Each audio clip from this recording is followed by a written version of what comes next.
हाँ जी, खुराना जी, मंगलाचरण करिए। मैं आज नहीं कर पाऊंगा जी अभी। अच्छा जी, स्वस्तिका जी आप करिए। अखण्डमण्डलाकारं व्याप्तं येन चराचरं तत्पदं दर्शितं येन तस्मै श्रीगुरुवे नमः। ध्यानमूलं गुरुमूर्ति पूजामूलं गुरुपदं मन्त्रमूलं गुरुवाक्यं मोक्षमूलं गुरुकृपा। हरि ओम। बहुत अच्छे। हमने ये 15वें पृष्ठ पर कल छोड़ा था, ऊपर ही सबसे ऊपर।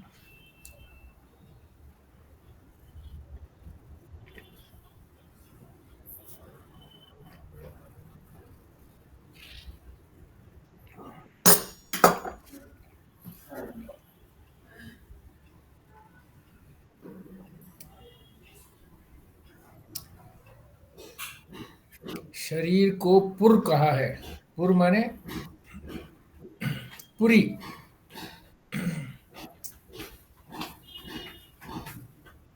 कई राजाओं का जो राज्य होता था उसके बाद में पुर ही लगता था।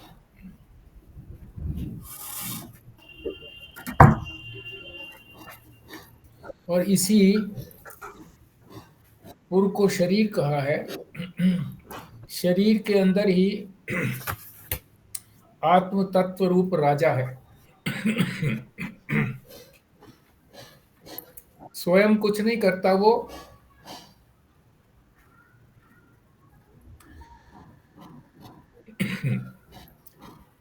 लोगों को नियुक्त कर देता है, उनको अधिकार दे देता है, और वो उस अधिकार का उपयोग करते हैं।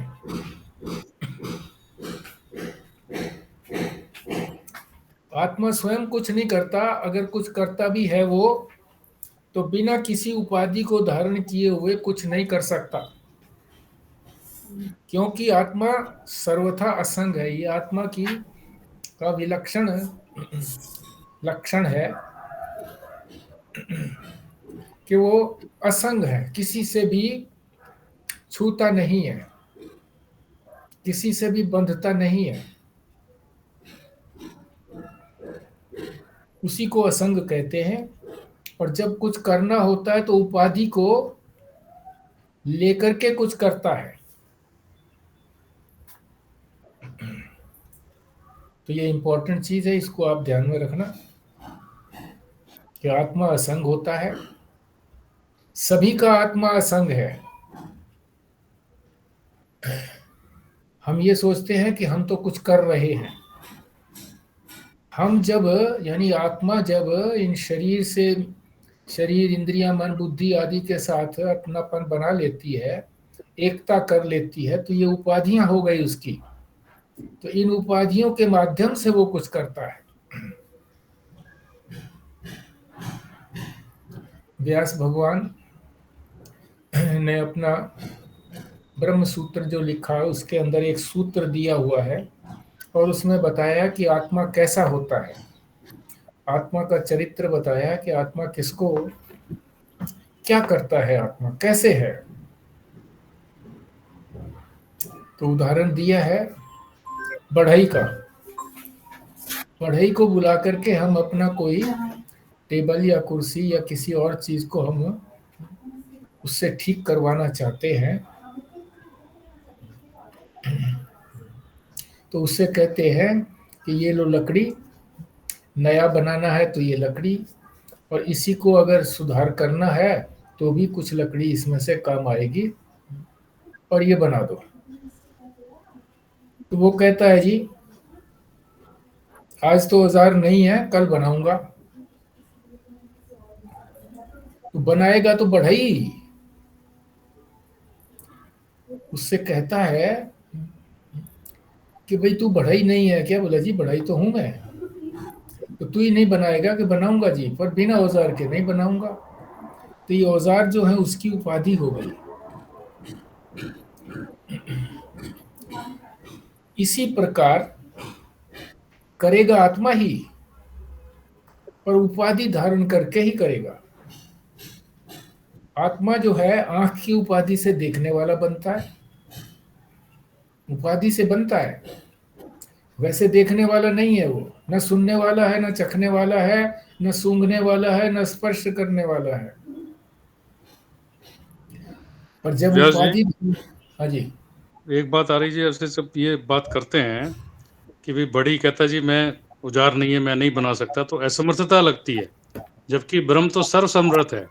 कहना तो ये चाहिए कि मैं उपकरण नहीं होने से नहीं बन पाएंगे, मैं तो हूँ, मैं तो मतलब उपकरण की वजह से, मतलब इंद्रियों की वजह से, अंतःकरण की वजह से क्रिया नहीं हो पाएगी।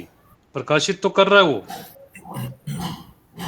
अगर वो कहे जी मैं नहीं कर पाऊंगा क्योंकि मेरे पास औजार नहीं है, इसलिए उसमें थोड़ी लिमिटेशन लगती है उसकी, कि उसकी लिमिटेशंस हैं, बल्कि लिमिटेशंस यहाँ पर इंद्रियों की वजह से है कि इंद्रियां काम नहीं कर पाएंगी, उसके प्रकाश तो है, जब तक इंद्रियां नहीं होंगी क्रिया नहीं हो पाएगी। देखो आपने जो कहा ना कि वो सर्वसमर्थ है, ब्रह्म जो है, परमात्मा जो है, वो सर्वसमर्थ नहीं है। सर्वसमर्थ वो माया को उपाधि धारण करके ही सर्वसमर्थ बनता है। ब्रह्म सर्वसमर्थ नहीं है, कुछ नहीं करता वो, इसीलिए तो उसको कई बार नपुंसक कह दिया जाता है कि वो कुछ नहीं कर सकता। प्रकाशक होने से ही सब कुछ करता है जी वो, अगर वही ना हो तो कुछ नहीं होगा ना। प्रकाशक जो कर रहा है, असली बात तो वही है। प्रकाशित भी नहीं कर रहा, उसके प्रकाश में जो आता है वो प्रकाशित हो जाता है, ना वो प्रकाशित कर रहा है, ना प्रकाशित नहीं कर रहा, उसके प्रकाश में जो आता है वो कुछ नहीं करता है, प्रकाश में जो आता है तो प्रकाशित हो जाता है, मगर वो प्रकाशक नहीं है, सर्वसमर्थ नहीं है, प्रकाश रूप है बस। समर्थ तब बनता है जब वो माया की उपाधि धारण करता है, सृष्टि की रचना करता है, पालन करता है, लीन करता है, और बहुत से उसके गुण हैं, गुण कहिए, लक्षण हैं। ब्रह्म का कोई लक्षण नहीं है। ये आप कहोगे फिर कि ये सच्चित आनंद भी तो ब्रह्म का लक्षण है। ये इसलिए कह दिया जाता है कि कोई ये ना समझे कि वो सत नहीं है, हमेशा रहने वाला नहीं है, इसलिए सत कह दिया। चिद इसलिए कहा, चेतन इसलिए कहा कि कोई ये ना समझे कि वो जड़ है, इसलिए कह दिया गया। और आनंद इसलिए कहा गया क्योंकि कोई ये ना समझे कि वो दुख रूप है, इसलिए कहा गया। ये भी वास्तव में उसके लक्षण नहीं है, सच्चित आनंद लक्षण नहीं है, कह भर देते हैं समझाने के लिए। ठीक। और यदि हम ब्रह्म को ऐसा उदासीन जैसा कि वो है मानेंगे, तो फिर तो कोई भी ब्रह्म को मिलना नहीं चाहेगा, प्राप्त नहीं करना चाहेगा। उदासीन हम उसके लिए नहीं कहते, उदासीन तो वो होता है कि मुझे उससे भी कोई मतलब नहीं, उससे भी कोई मतलब नहीं, उसको उदासीन कहते हैं। पर इससे कोई किसी लाभ से भी भी तो नहीं ना। उदासीन, इसको प्राप्त करके ऐसे लग रहा है कि कोई लाभ नहीं, क्योंकि वो तो कुछ भी नहीं कर रहा। वो कर नहीं रहा है, पर जो वो हो जाता है उसको किसी बात की कमी रहती नहीं है। बिना किए हुए अपने स्वरूप के अंदर क्या करना होता है? अपने स्वरूप को तो केवल जानना होता है, कोई उसके लिए क्रिया नहीं होती है, सिर्फ जान भर लिया उसको। और जान क्या लिया? उसको पहचान लिया। पहले पहचाना नहीं था हमारे पास ही, मगर पहचान लिया तो वो मैं ही बन गया, वही बन गया। अब आप कहोगे जी वो चीनी चीनी होना, तो चीनी तो जड़ है। चेतन होना, अपने आप को चेतन जान लेना कि सर्वत्र चेतन मैं ही हूं, चेतन सर्वत्र आनंद स्वरूप मैं ही हूं, सर्वत्र हमेशा तीनों कालों में रहने वाला मैं ही हूं, इससे बड़ा और क्या प्राप्ति होगी। जो प्राप्त की प्राप्ति है, अन्य की जो प्राप्ति है वो उसको प्राप्ति नहीं कहा जाता। जो प्राप्त ही है उसी की को ही प्राप्ति कहा जाता है, क्योंकि वो कभी अपने से बिछुड़ती नहीं है।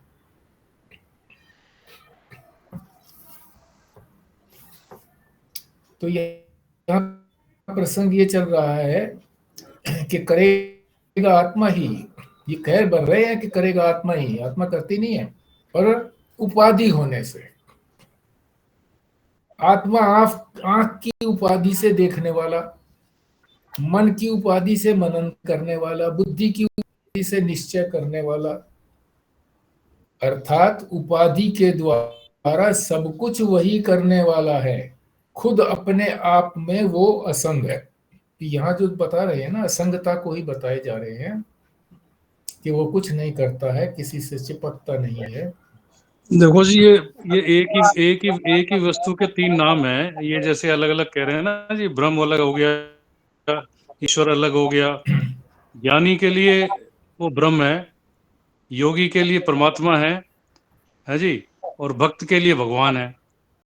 तो तत्व तो एक ही है, वस्तु एक ही है, बस नाम अलग अलग कर दिए हैं।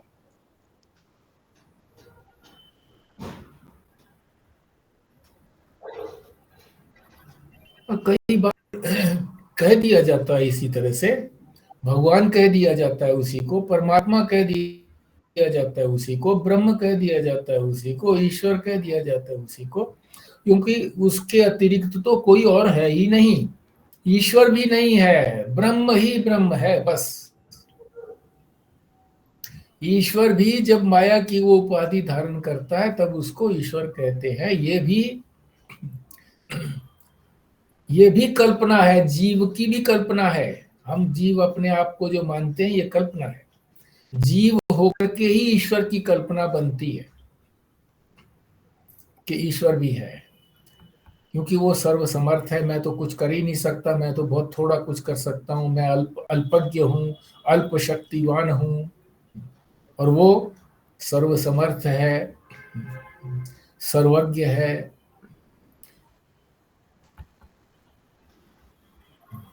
तो संदर्भ के अनुसार किसी शब्द के अर्थ निकाले जाते हैं। तो यहां तो इसी बात को समझना है कि वो है संगमात्मा, और जो भी कुछ होता है वो उपाधि से ही कर पाता है, उपाधि से ही होता है। देखता है तो आंख से ही देखता है, मन से मनन करने वाला, बुद्धि से निश्चय करने वाला, उपाधि के द्वारा सब कुछ वही करने वाला है। उपाधि के द्वारा करने वाला है ना, उपाधि के द्वारा। उपाधि नहीं हो तो कुछ नहीं करने वाला। खुद अपने आप में वो असंग है। इंग्लैंड में कहते हैं राजा कुछ भी गलत नहीं कर सकता। ये इंग्लैंड का बहुत पोटेंट उदाहरण है, प्रोमिनेंट उदाहरण है ये। वहां पर इसी तरह की व्यवस्था है, संविधान में वही व्यवस्था है उनकी। गलती तो उपाधि में रहेगी, राजा में नहीं रहेगी। जापान में भी यही परिस्थिति है। महायुद्ध हुआ तो जापान के प्रधानमंत्री जोजो को भी पकड़ा गया। जब राजा की बात आई तो वो बोला राजा ने कुछ नहीं किया, सब फैसले मैंने किए, राजा ने नहीं। प्रधानमंत्री हैं ये, राष्ट्रपति और है, प्रधानमंत्री और है। प्रेसिडेंट की बात है कि प्रेसिडेंट कुछ नहीं करता। इंग्लैंड में भी इसी तरह से प्रेसिडेंट कुछ नहीं करता, करने वाला प्रधानमंत्री है। तो वो राजा कहता है कि कुछ नहीं किया, सब फैसले मैंने किए, राजा ने नहीं। राजा राजा ही बना रहा। ठीक इसी प्रकार से तुम्हारे मन बुद्धि चित्त अहंकार तक को पाप पुण्य के फल की सजा दी जा सकती है। जितने भी हम कर्म करेंगे उसमें या तो पाप होगा या पुण्य होगा, और उसका फल भी मिलना है। तो वो फल किसको मिलेगा? मन को। या बुद्धि को या चित्त या अहंकार, इनको पाप और पुण्य के फल की सजा मिल सकती है, पर आत्म तत्व तुम्हारे पाप पुण्य से सर्वथा अस्पृश्य बना रहता है। उसको कोई स्पर्श नहीं करता, ना उसको पाप होता ना पुण्य होता। वो गलती करता ही नहीं है। क्यों नहीं करता? आत्मा कभी गलती नहीं करता। क्यों? क्योंकि सत्ता उसने उपाधियों को दे रखी है, अतः गलती उपाधि करती है, गलती उपाधि करती है। इसी तरह से हमारे यहाँ जो रेल मंत्री है, कोई एक्सीडेंट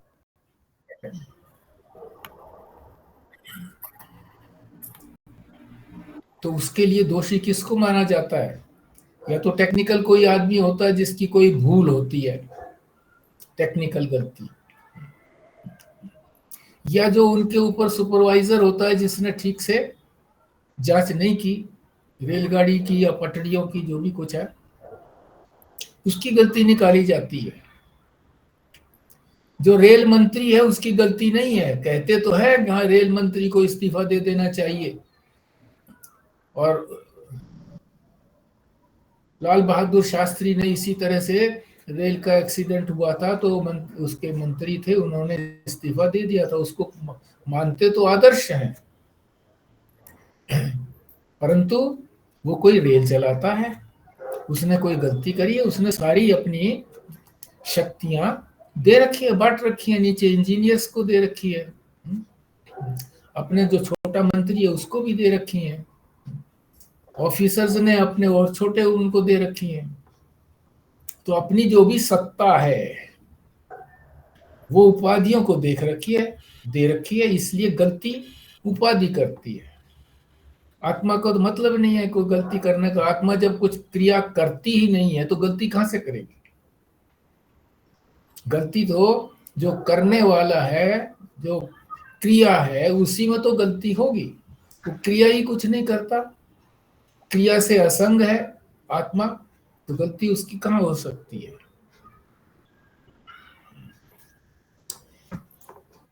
तो अभी तक जो बात हुई है वो ये बात हुई है कि आत्मा असंग है। जो भी कुछ क्रिया होती है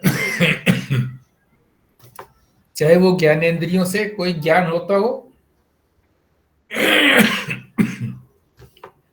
चाहे कर्मेंद्रियों से कोई क्रिया होती हो, होती तो उन्हीं अंगों से है। अंग ही तो उपाधि है, उनसे होती है। आत्मा कुछ नहीं करता। आत्मा ने सत्ता दे भी नहीं रखी है, कभी सत्ता दे रखी है? आत्मा की सत्ता से सब सत्तावान है। आत्मा के प्रकाश से सभी प्रकाशित हो रहे हैं। प्रकाशित करता नहीं है किसी को, प्रकाशित करे तो प्रकाशित जाकर के करेगा। तो कहीं जाना आना उसका है ही नहीं, सर्वत्र वही व्याप्त है, तो कहाँ जाएगा, कहाँ आएगा? कोई आना जाना नहीं है। बस जो उसकी परिधि में आता है वो प्रकाशित हो जाता है। इसलिए कह देते हैं प्रकाशित होता है। तो प्रकाश कौन करता है? वो प्रकाश भी नहीं, प्रकाशक नहीं है, उससे प्रकाशित हो जाते हैं। तो ये असंगता की बात बता दी कि आत्मा असंग है, कोई क्रिया करता नहीं है, और जो भी क्रिया होती है उसमें जो भी गलती होती है वो उन उपाधियों की गलती होती है। आगे बताते हैं दूसरी चीज, क्योंकि श्लोक के अंदर जो चौथा श्लोक था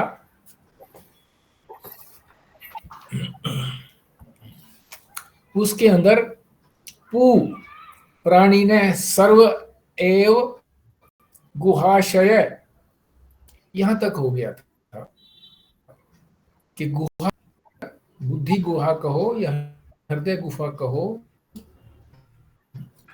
उसके अंदर सभी प्राणियों की बुद्धि गुफा के अंदर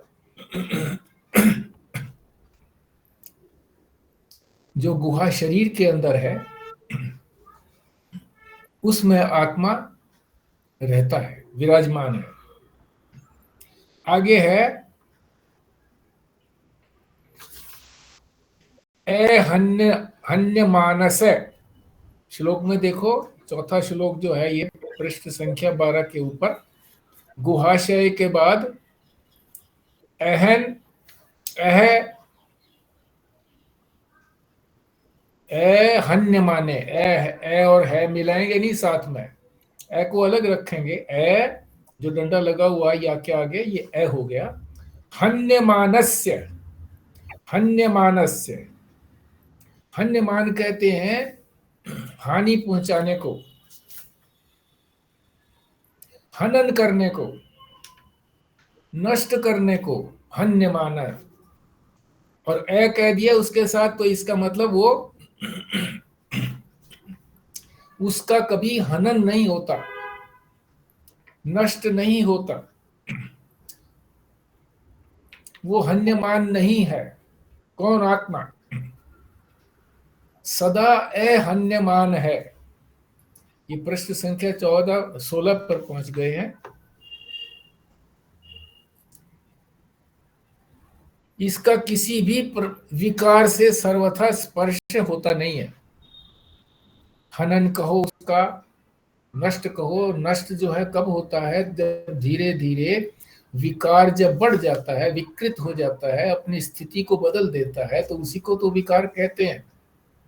और वो विकृत जो अवस्था है धीरे धीरे नष्ट में चली जाती है। तो विकार को भी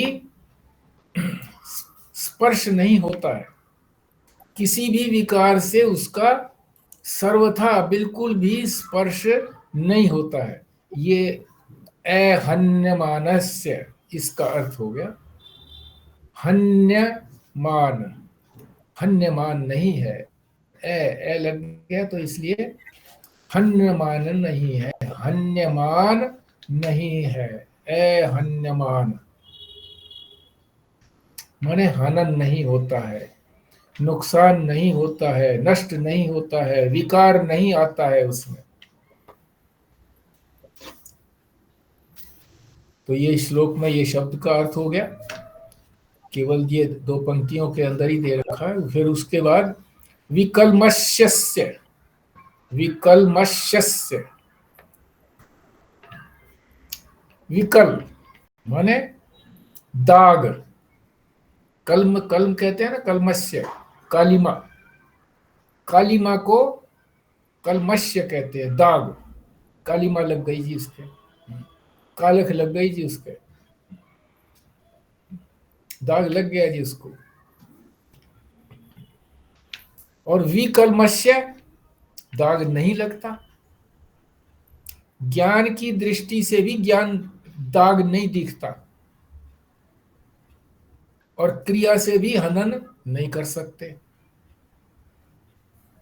यानी उसको नष्ट भी नहीं कर सकते, कोई क्रिया करके उसको नष्ट कर दे, ऐसा नहीं है।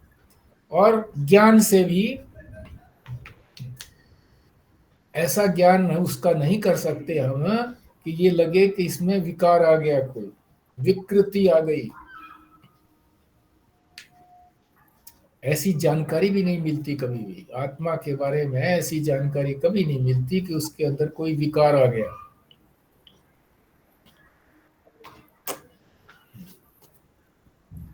गीता में भी भगवान ने कहा है, न हन्यते हन्यमाने शरीरे,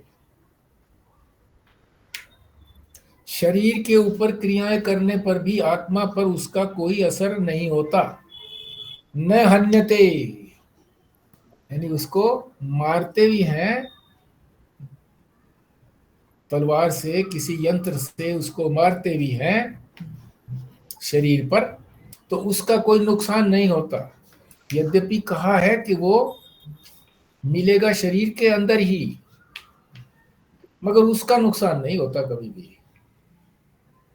तलवार चलाएंगे, भाला चलाएंगे तो शरीर का ही नुकसान होगा, और जो आत्मा है उसको छू भी नहीं सकता। शरीर के ऊपर क्रियाएं करने पर भी आत्मा पर उसका असर नहीं होता। अब क्रियाएं तो कई तरह की हो सकती हैं, धर्म भी है, अधर्म भी है। धर्माधर्म का कलमश शरीर में रहता, आत्मा में नहीं रहता। तो धर्म को भी कलमश बता दिया, कालिमा बता दिया। अधर्म को तो कालिमा कह ही सकते हैं हम। कोई गलत काम करता है तो कालिख लग गई, वही परिवार को कालिख लग गई है। और अच्छा कोई काम करता है तो भी उसको कहा जाता है कि ये कालिमा है। कैसे? जैसे गुलाब के पत्ते को, उसके ऊपर कोई भी आप रंग डालोगे, कोई भी ब्रश से अगर छोटा सा भी करोगे उसके लिए, तो वो दाग बनेगा, सुंदरता नहीं होएगी उसके अंदर। जो सुंदरता पहले है वो सुंदरता चली जाएगी। तो आत्मा में कुछ भी दाग लग ही नहीं सकता, धर्म करने से भी और अधर्म से भी। अधर्म से तो लगता भी, लगने की संभावना होनी चाहिए, मगर वो तो लगता नहीं है। और धर्म से भी नहीं लगता है, क्योंकि धर्म भी करने से होता है, क्रिया से होता है। बिना किए धर्म नहीं होगा, और क्रिया उसके ऊपर लगती नहीं है, वो क्रिया करता भी नहीं है, और कोई भी क्रिया उसके ऊपर असर भी नहीं करती है। धर्म का कलमश शरीर में रहता है, आत्मा में नहीं। तो ये आत्मा के ही लक्षण बताए जा रहे हैं, यही है उपाय। यही कहा था ना शुरू के अंदर कि हम उसकी प्राप्ति के उपाय बता रहे हैं, आत्मा की प्राप्ति के साधन। आत्मा के लक्षणों को जान लो कि आत्मा का ऐसा लक्षण है, और आत्मा से विपरीत जो लक्षण है उन विपरीत लक्षणों को छोड़ दो। तो ये हो गया उपाय। तो उसी उपायों के अंदर बता रहे हैं कि वो सभी प्राणियों के अंदर रहता है, गुहाशय के अंदर उसका वो विराजमान है, कोई उसका हनन नहीं हो सकता, और उसमें कोई कलमश नहीं लगती।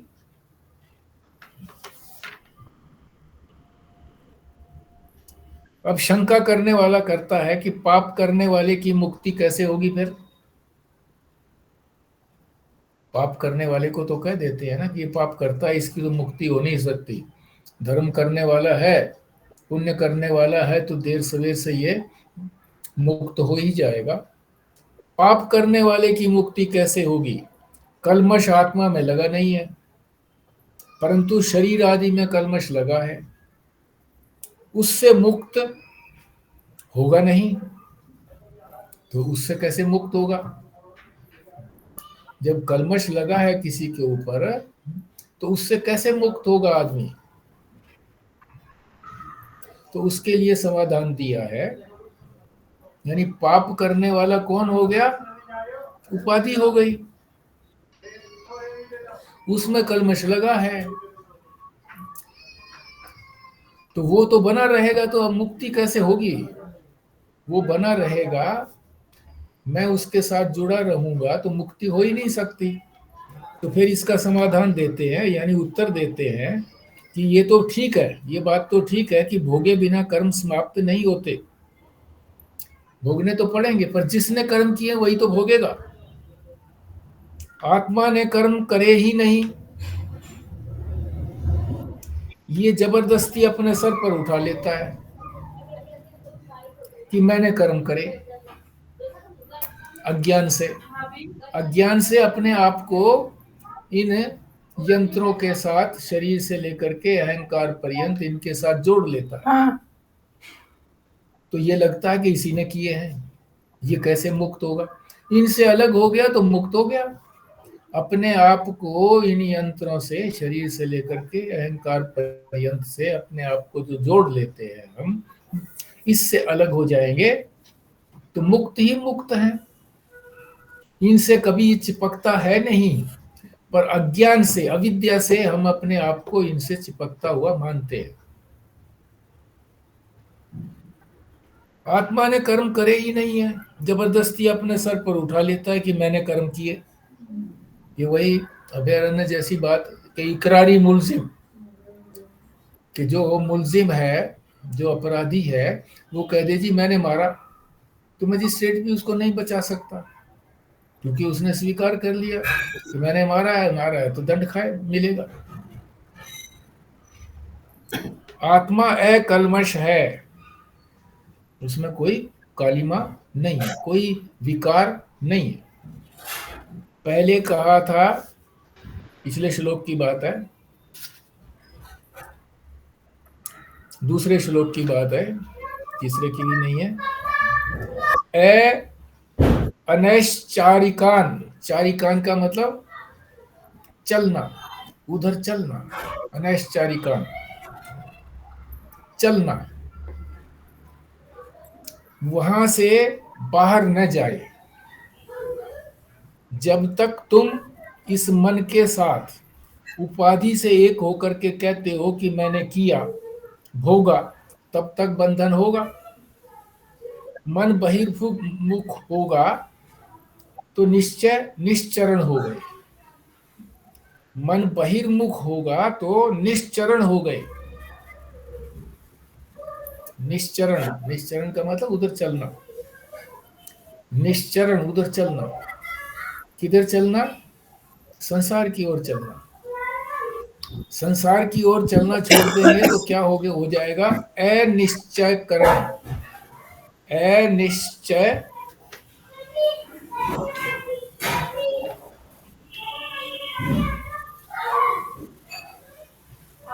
अनिश्चरण कि उधर नहीं जाते हैं। चरण, चरण से अंदाजा लगा लो इसको याद रखने के लिए कि उधर जाते नहीं है। जाने का मतलब कर्म भी नहीं करता है और ज्ञान भी नहीं करता है। मन बहिर्मुख होगा तो निश्चरण हो गए, निश्चरण गए उधर, और अनिश्चरण नहीं गए, यानी संसार की ओर नहीं जाना है। मगर जाना तो है। स्पेस अगर हम छोड़े रखेंगे कोई, तो उस स्पेस को कोई ना कोई भर लेगा। अगर हम परमात्मा की ओर नहीं गए, इधर का हमने बंद कर दिया जाना, तो फिर जाएगा ये, बार बार फिर जाएगा। तो इसको उधर से उठा करके इधर लगा दिया, परमात्मा की ओर लगा दिया, तो निश्चरण हो गया। अनिश्चरण कि अब वो संसार की तरफ उसके चरण नहीं जाते हैं। चलने को या जाने को कर्म भी कहा जाता है, ज्ञान भी कहा जाता है। अब उधर संसार का ज्ञान भी नहीं करता और उधर का कर्म भी नहीं करता। वो उधर जाता भी नहीं है, यानी क्रिया भी नहीं करता है, और ज्ञान भी नहीं करता है। संसार का ज्ञान भी नहीं करना और संसार की ओर चलना भी नहीं है। तो चलना किधर है? परमात्मा की। उसी को कहा है अनिश्चरण।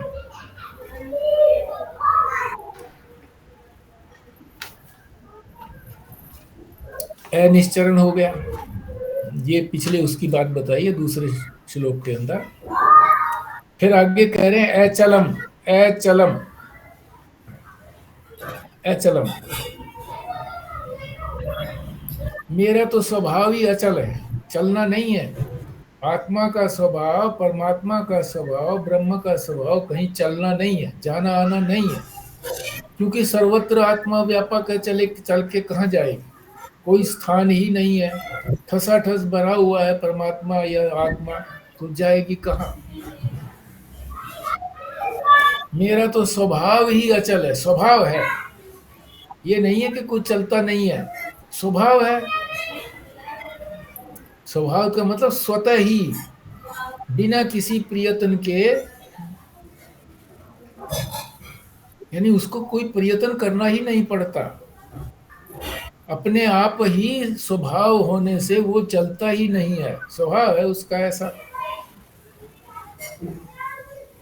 मैं कभी चल नहीं सकता, यद्यपि विकल्मष शब्द से भी न चलना न आ जाना चाहिए था, न चलना आ जाना चाहिए था। अब ये कह रहे हैं कि पहले जो विकल्मष बात कही है उससे भी पता लग जाना चाहिए कि वो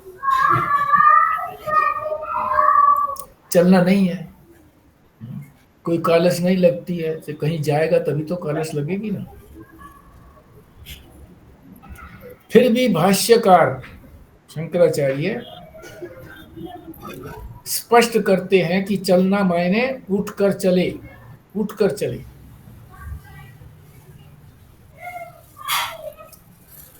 अचलम, अचलम, दूध दही बना, कोई नहीं कहता कि दूध चल करके दही बना।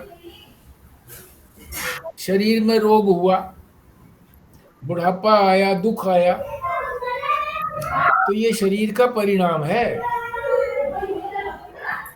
ये चलना नहीं है, ये तो शरीर का परिणाम है। शरीर होगा ही होगा इस तरह से। जब शरीर के साथ हम अपनापन जोड़े रखेंगे तो शरीर में रोग भी होंगे, बुढ़ापा भी आएगा, दुख भी होगा, ये शरीर का परिणाम है। दूध भी जब दही बनता है तो ये दूध का परिणाम हो गया, कहीं चल करके गया नहीं है दूध,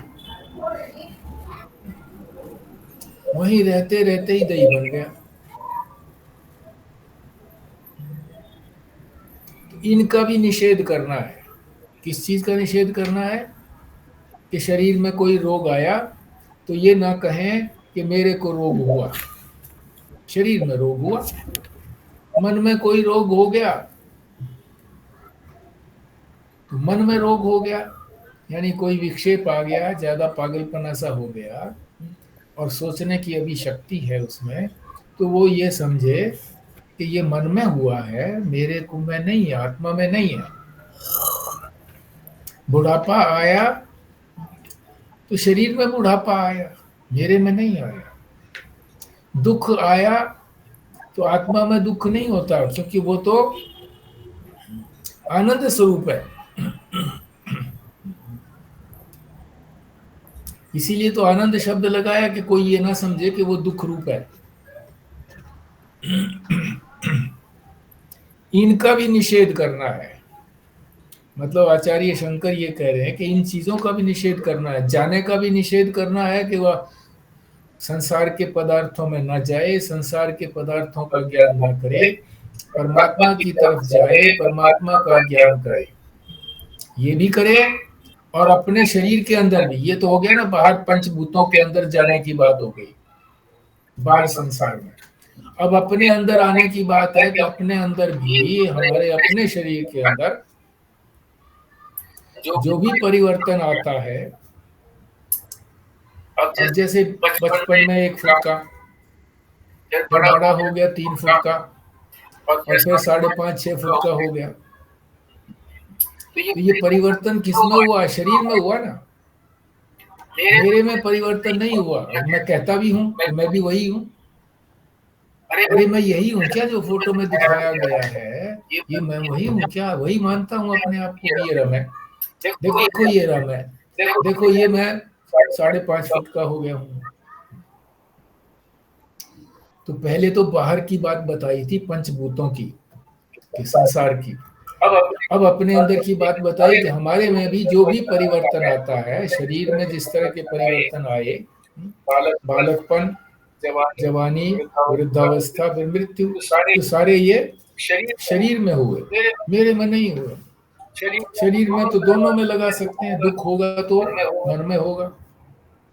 कुछ शरीर में होते हैं, कुछ मन में होते हैं, कुछ प्राण में होते हैं, भूख प्यास प्राण में होते हैं। इनका भी निषेध करना है। ये एक साधना बता दी है हमारे लिए शंकराचार्य जी ने, कि कोई भी परिवर्तन आए किसी भी प्रकार का, दुख का भी, सुख का भी, अच्छा लगने का भी, बुरा लगने का भी, तो उस परिवर्तन को ये ना समझे कि ये मेरे में परिवर्तन आया, मैं दुखी या सुखी हुआ। सुखी भी नहीं समझना अपने आप को, मैं सुखी हुआ। सुख हुआ तो भी मन को हुआ, दुख हुआ तो भी मन को हुआ। इसीलिए इसको अचल कहा है, अचल, कि इसमें कोई चलन नहीं है, चल करके बाहर विषयों में भी नहीं जाता है, और अपने अंदर कोई परिवर्तन भी नहीं आता है। परिवर्तन सारा शरीर में आता है, स्थूल शरीर में या सूक्ष्म शरीर में। ये आत्मा स्वरूप से किसी का कारण नहीं, कार्य नहीं। अब ये भी बड़ी रहस्यपूर्ण बात है, कारण और कार्य। आप जानते ही हैं, मिट्टी जैसे है कारण, कारण उसी को कहते हैं जिसमें से कोई चीज निकलती है, और जो चीज निकली है उस निकली हुई चीज को कार्य कहते हैं, और जिसमें से निकली है उसको कहते हैं कारण। तो आत्मा स्वरूप से किसी का कारण नहीं है, यानी आत्मा ने कोई अपने में से चीज बनाई नहीं है। आत्मा ने कोई चीज नहीं बनाई, परमात्मा ने कोई चीज नहीं बनाई।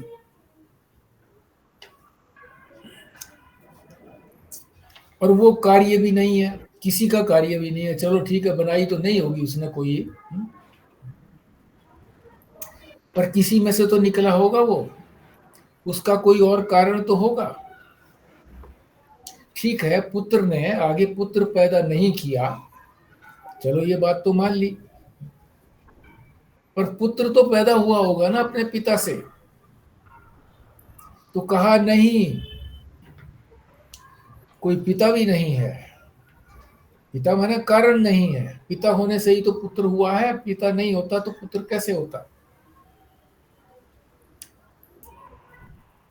तो यानी आत्मा का कोई पिता भी नहीं है, पिता माने कारण, आत्मा का कोई कारण भी नहीं है कि किसी से वो निकली हो आत्मा, और उससे कोई निकला हो उसको कार्य कहा है, कि वो कारण भी नहीं है और कार्य भी नहीं है। बात को समझ लिया आप ठीक से? फिर समझो दोबारा से, कारण का मतलब जिससे कोई चीज निकलती है, यानी आत्मा जो है वो अपने किसी कारण से नहीं निकली है, यानी अपने पिता से नहीं निकली है, वहां से नहीं बनी है। चलो वहां से तो नहीं बनी है, पर कार्य तो नहीं हुई, यानी पिता से नहीं निकली है तो इसका मतलब कार्य नहीं है, पर कारण तो होगी, इसने आगे तो बच्चे पैदा किए होंगे। नहीं, कारण भी नहीं है, कार्य भी नहीं है, कारण भी नहीं है। तो इसको ठीक से समझ लो। फिर कारण और कार्य कहा क्यों जाता है? सारा संसार जो है वो कार्य कारण के आधार पर चलता है। कोई भी घटना होती है, कोई भी बात होती है तो कहते हैं अरे इसका क्या कारण था भाई, एक्सीडेंट हुआ तो क्यों हुआ, किस लिए हुआ, कारण बताते हैं नहीं इसका, ये कारण था। बीमारी हुई क्यों हुई जी, कारण बताते हैं, कीटाणुओं से हुई, असावधानी से हुई, असावधानी क्यों हुई जी, विवेक नहीं था जी, विवेक क्यों नहीं था जी। 2-3 सीढ़ियों तक तो इस तरह से चलेंगे, बताएंगे कारण, कारण कार्य का 2-3 सीढ़ियों तक तो चलेगा, फिर कह देंगे जी आगे पता नहीं हमको, नहीं पता। नहीं पते का मतलब अज्ञान, अज्ञान ही सबका कारण है। अज्ञान ही यहाँ दे रखे, अज्ञान के कारण ही इसमें कारणता की प्रतीति होती है, अज्ञान के कारण ही। ये जितने भी हम कारण ढूंढते हैं ना हर एक चीज के, ऐसा क्यों हुआ, निर्धन क्यों हुआ, अब उसके कारण ढूंढते हैं जी, मेहनत नहीं करी उसने, पुरुषार्थ नहीं किए जी। और कोई आदमी ऐसा होता है कि कुछ भी पुरुषार्थ नहीं करता, मौज मस्ती करता है, उनको अपने आप ही हो जाता है सब कुछ। तो ये कारण हमारा जो है संसार में, तो कार्य कारण चलता है, कार्य कारण के बिना संसार नहीं चलता। कारण कार्य ढूंढ करके उसके अनुसार ही सारा संसार चलाते हैं। उसकी कत्ल क्यों कर दीजिए, उसके पैसे ले रखे थे, वापस नहीं दे रहे थे, बहुत दिन हो गए थे, काफी पैसे थे, इसलिए कत्ल कर दिया, कारण हो गया। तुमने क्यों किया जी, मेरे को लालच दिया था जी। किसी को मान लो वो सुपारी दे देते हैं, तो मेरे को इतने पैसे की सुपारी दी थी इसलिए मैंने कर दिया जी। सारा संसार कार्य कारण से चलता है, मगर परमार्थ जो है वो कार्य कारणता से नहीं चलता। वहां पर कार्य कारण नहीं है, क्योंकि आत्मा में, आत्मा न कारण है न कार्य है, ना तो किसी से उत्पन्न हुई है, ना इसने किसी को उत्पन्न किया। अब आप कहोगे जी ये तो सारा संसार तो उत्पन्न इसी ने तो किया, और किसने किया, परमात्मा ने किया, ईश्वर ने किया, आत्मा ने किया, इसी ने तो किया। नहीं किया, ये मायावी है, मायावी चीज कोई उत्पन्न नहीं होती है। जादूगर ने अपने हैट से 5-6 खरगोश निकाल दिए। क्या उसने खरगोश वहां पाल के रखे हुए थे क्या, या उसने वहां पैदा किए थे हैट के अंदर? नहीं किए थे, दिखा भर दिए थे बस। तो ये संसार भी मायावी है, केवल दिखता भर है, बनाया बनाया किसी ने नहीं है। इस मायावी शब्द को याद रखना। संसार को अगर मायावी समझोगे तो यहाँ का आकर्षण समाप्त हो जाएगा। कई बार ये पूछते हैं जी, संसार का आकर्षण हमको बड़ा आकर्षित करता है, कैसे हम वैराग्य करें, हमें तो इससे सुख मिलता है। मायावी चीज अगर समझ लोगे कि ये माया की चीज है, वास्तविकता है ही नहीं इसकी, तो इधर आकर्षण नहीं होगा, खींचेगी नहीं। अब तो खींच रही है, अब तो चीजें अपनी तरफ खींच रही हैं, फिर खींच नहीं पाएंगी। उनके अंदर जो शक्ति है वो नहीं रहेगी, तो मायावी समझ ले। ठीक, अज्ञान ही कारण है, अज्ञान के कारण ही ये प्रतीति है, सब दिख रहा है। ज्ञान से वो कारणता हट जाती है, ज्ञान हो गया तो कारणता हट गई, कारणता भी हट गई, कार्यता भी हट गई, कारण कार्य रहा ही नहीं। परमात्मा तो परमात्मा की आत्मा की ये बात हो रही है। संसार में तो कार्य कारणता चलती है, उसके बिना संसार चलता नहीं। पर परमार्थ में जब हम बढ़ रहे हैं तो परमार्थ में हमने ये देखना है कि कार्य कारणता आत्मा में है ही नहीं, परमात्मा में ब्रह्म में कार्य कारणता है ही नहीं। लगती है तो ये अज्ञान से लगती है, और जब ज्ञान हो जाएगा तो ये कार्य कारणता समाप्त हो जाएगी, हट जाएगी। स्वरूप से वो ऐसा ही रहता है। अब सोने की बात बता दी कि सोने से हार बना, कंगन बना, कार्य बन गए ना उससे, सोने से उसके कार्य बन गए, जिनके नाम रख दिए, नाम रूप।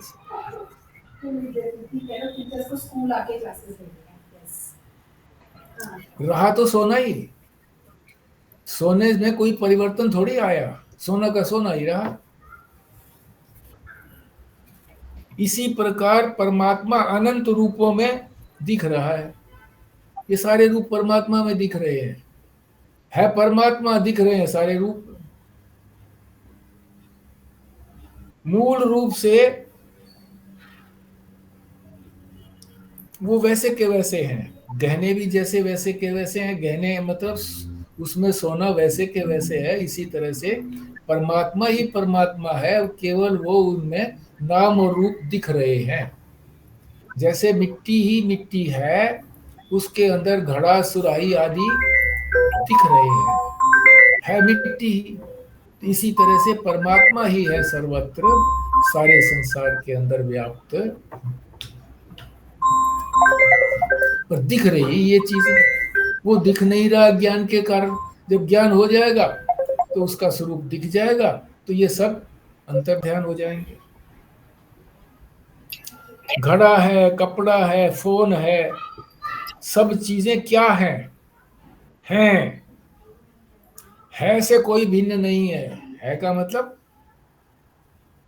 सत्य, एग्जिस्टेंस, एग्जिस्टेंस से अतिरिक्त कुछ नहीं है। जिसकी एग्जिस्टेंस है, एग्जिस्टेंस के कारण ही कोई चीज दिखाई देती है। अगर एग्जिस्टेंस ना हो तो कोई चीज दिखाई नहीं देगी। घड़ा नहीं है तो दिखाई नहीं देगा, घड़ा है तो दिखाई देगा, घड़ा नहीं है तो घड़ा नहीं दिखाई देगा। तो एग्जिस्टेंस है का मतलब एग्जिस्टेंस, सत्य। ज्ञान दृष्टि वाला सबको है की दृष्टि से देखता है, सबको, कि है की अतिरिक्त कुछ भी चीज नहीं है। है की दृष्टि से देखने का मतलब यह है कि उस नाम रूप को नहीं देखता, है को देखता है क्या मतलब सतरूप, परमात्मा का सतरूप है। जिस भी पदार्थ को देखता है तो वो समझता है मन के अंदर कि ये जो नाम रूप है ये नहीं है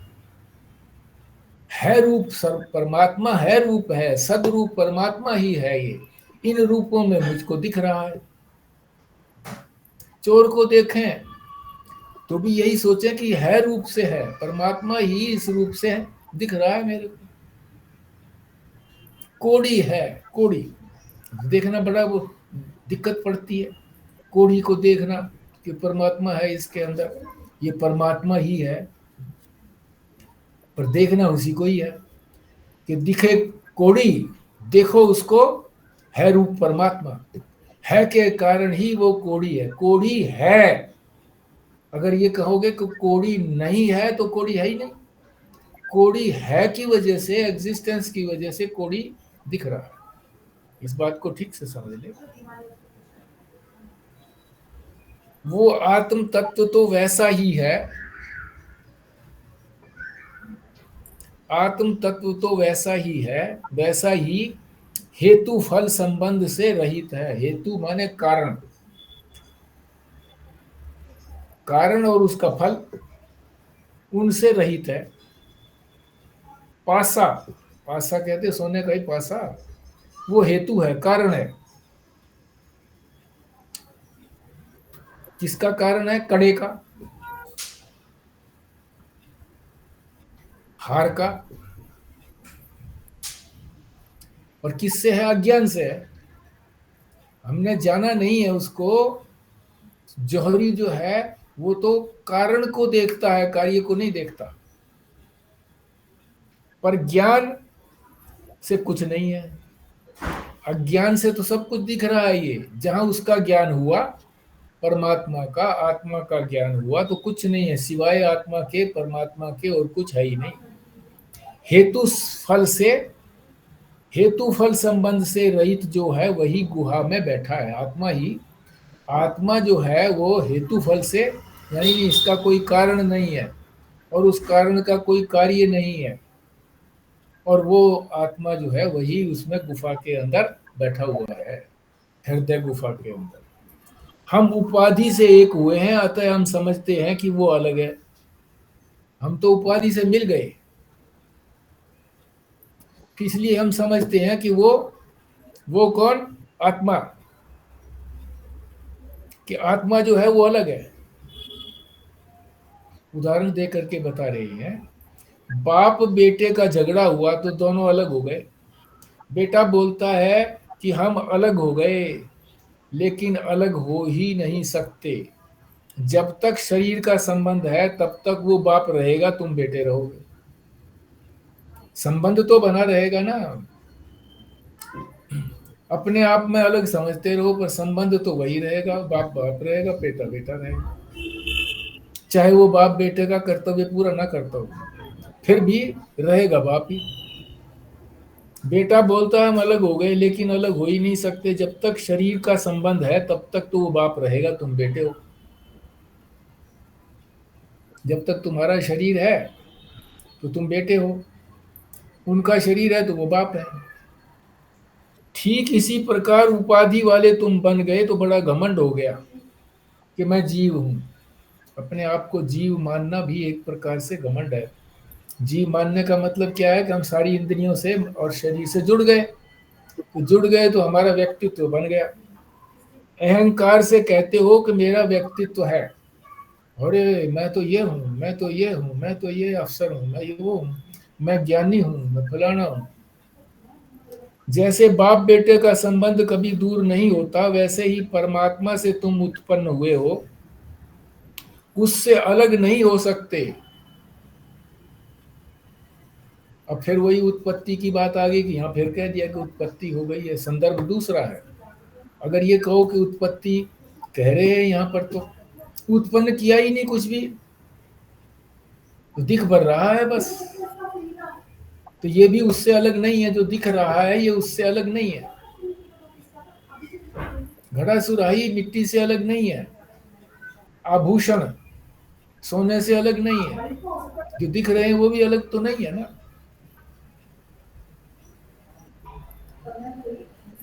इसलिए कहा चल निकेतनम। शरीर तो एक निकेतन है, निकेतन कहते हैं घर को। शरीर तो एक घर है जिसके अंदर बैठ करके अनंत शक्ति प्राप्त करने की योग्यता प्राप्त कर सकते हो। इसी शरीर के अंदर बैठ करके हम जितनी भी पुरुषार्थ करना चाहें कर सकते हैं, और अनंत शक्तियां प्राप्त कर सकते हैं। ईश्वर की जितनी शक्तियां हैं वो सारी शक्तियां हम प्राप्त कर सकते हैं। अब आप कहोगे जी ईश्वर बन गए, नहीं, ब्रह्म ही बनेंगे। होंगे तो ब्रह्म ही, बनेंगे भी नहीं, होंगे तो ब्रह्म ही होंगे। तो ब्रह्म होने से उससे अलग नहीं हुए, ब्रह्म ही है। तो फिर ये नहीं रहता कि मैं फिर ईश्वर बन गया। ब्रह्म ही माया की उपाधि धारण की।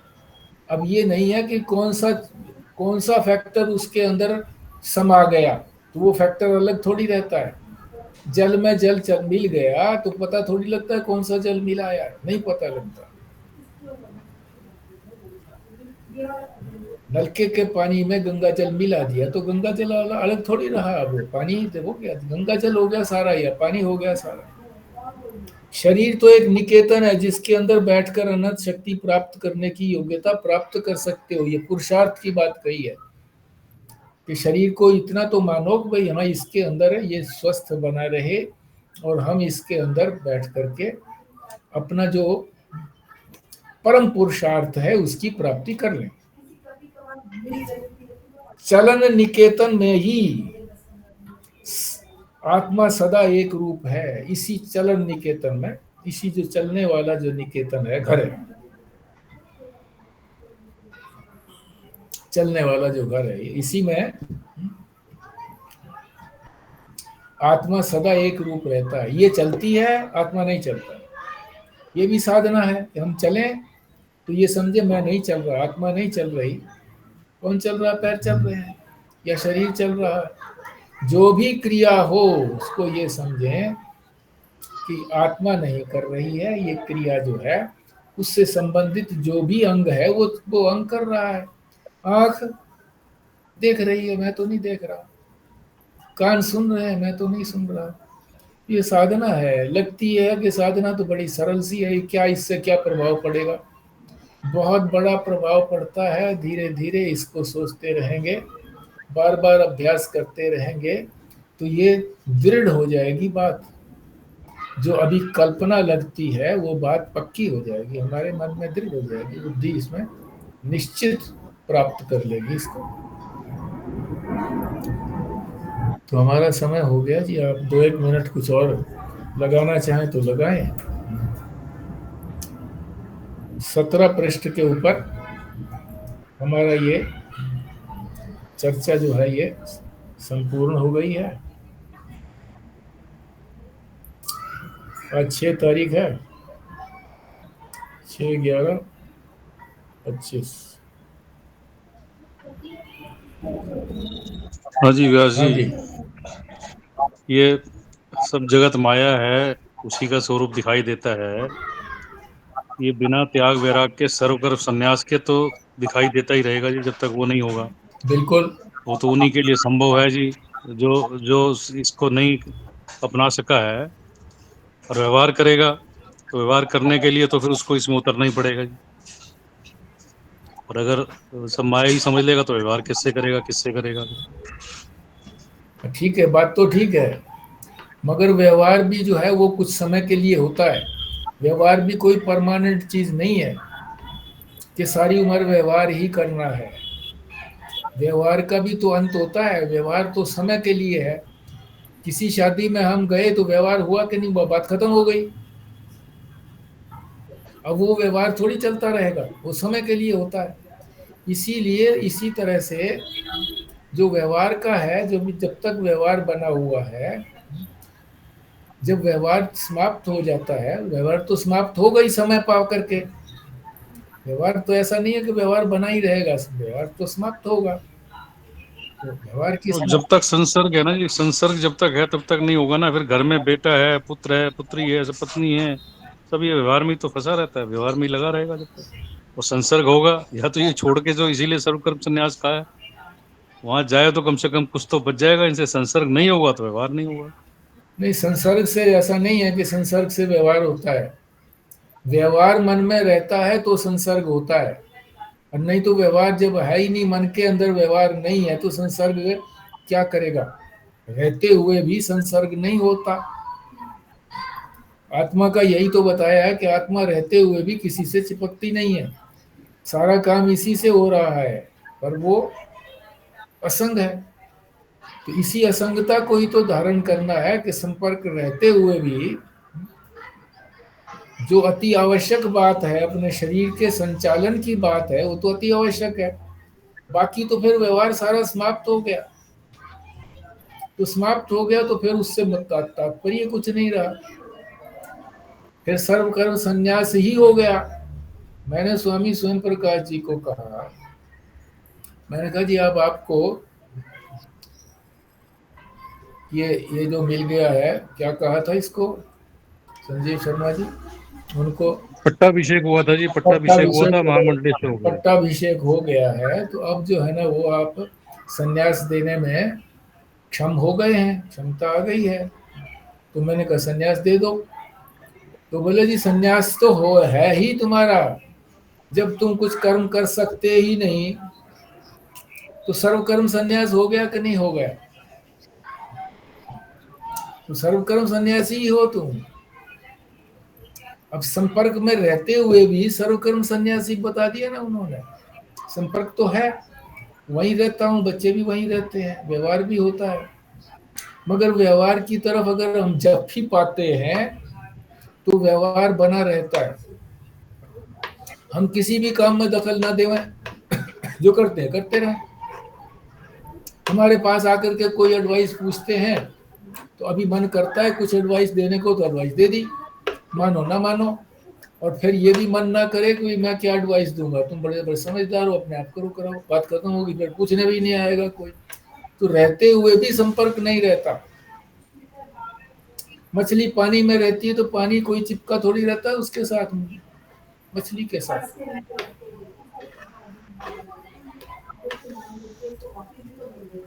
तो सर्वकर्म संन्यास यह भी हो सकता है। ऐसा नहीं है कि सर्वकर्म संन्यास जो है ना वो गृहस्थ में रहते, फिर गृहस्थी का मतलब नहीं रहता वो वहां गृहस्थी भी हो और फिर सर्वकर्म संन्यास भी कर लूं, ऐसा नहीं हो सकता। गृहस्थी शब्द मन से निकालना पड़ेगा कि मैं गृहस्थी हूँ, गृहस्थी का दायित्व पूरा हो गया तो व्यवहार खत्म हो गया। गृहस्थी का दायित्व यही था कि भाई पहले पत्नी के साथ संपर्क हुआ, बच्चे हुए, अब उनको योग्य बना दिया, बात खत्म हो गई। अब चिपके रहो तो चिपके रहो, कितने चिपके रहो, व्यवहार चलता ही रहेगा। तो व्यवहार तो खत्म हो गया। तो संग रहने से व्यवहार की कोई तुक नहीं है।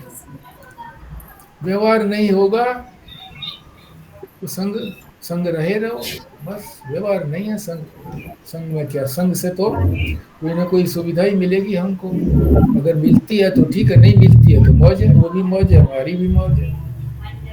ठीक है जी, समय नहीं रहा। हाँ जी। ये किंतु निहारिकाओं से लेकर छोटे परमाणु तक किसी ना किसी का शरीर है। निहारिकाओं का क्या मतलब होता है जी?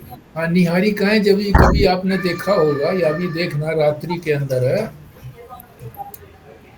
एक काफी चौड़ी राही सी दिखाई देती है, रास्ता, सड़क सी मान लीजिए, सारे आकाश में फैली हुई है। सारे आकाश में फैली हुई नहीं, आकाश के किसी हिस्से के अंदर वो सफेद सफेद मार्ग सा दिखाई पड़ता है, उसको कहते हैं निहारिकाएं। वो तारों की, छोटे छोटे तारे उसके अंदर उत्पन्न होते रहते हैं और जो पुराने तारे हैं वो नीचे गिरते भी रहते हैं, वहीं से निकलते हैं, वहां से गिरते भी हैं, बनते भी हैं। उसी को निहारिका बोलते हैं। जो तारों की समष्टि है, एक रास्ता है, उसको निहारिका बोलते हैं। ठीक है, देखोगे तो पता लगेगा, प्रयत्न करना, अभी वो तो दिखाई दे जाएगी, रात्रि में दिखाई दे जाएगी। बाहर निकल के कुछ देर तक देखते रहना, जहाँ खाली स्थान हो, सारे पेड़ वेड़ हो, छुपी हुई हो, मकानों से ढकी हुई, तो नहीं दिखाई देगी, मगर आसमान में खूब दिखाई देती है। हमने तो गांव के अंदर देखी थी, यहाँ तो आसमान ही नहीं दिखता है, देखें क्या। ठीक है जी, संजीव शर्मा जी से कल के बारे में पूछना था, समय रहा नहीं है, तो कल इनसे चर्चा करेंगे कि भाई कल जो था क्या कुछ सत्संग के अंदर चर्चा हुई। तो उस चर्चा से हमको भी ज्ञान दे दें। ठीक। हाँ जी, संजय शर्मा जी करिए पूर्ण आहुति। जी। ओम पूर्णमद पूर्णमिदं पूर्णात् पूर्णमुदच्यते पूर्णस्य पूर्णमादाय पूर्णमेवावशिष्यते। ओम शांति शांति शांति। नारायण नारायण नारायण। नारायण। नारायण। नारायण।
वो अलग बात है, जिसकी अपनी लाइफ स्किल कहलाती है, वो बाकी किसी की क्या स्किल डेवलप करवाएगी। I know. मतलब तभी मैं